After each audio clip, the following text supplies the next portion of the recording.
Apa?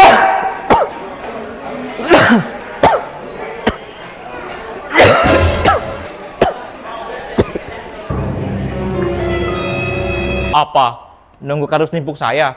Saya kan batuk doang mah bersin. Namanya orang sakit, emang salah saya.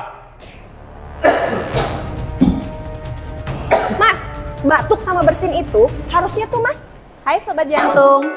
Jadi, batuk dan bersin itu ada etikanya. Yang pertama, gunakan masker untuk menutup hidung dan mulut saat batuk dan bersin. Kedua, gunakan tisu untuk menutup hidung dan mulut saat batuk dan bersin. Lalu setelahnya kita buang ke tempat sampah dan kita lakukan kebersihan tangan. Yang ketiga, tidak ada masker dan tidak ada tisu, kita gunakan lengan atas bagian dalam. Yuk, kita share info ini ke teman, saudara, dan sahabat Sobat Jantung. Pilar Portal Edukasi Kardiovaskular.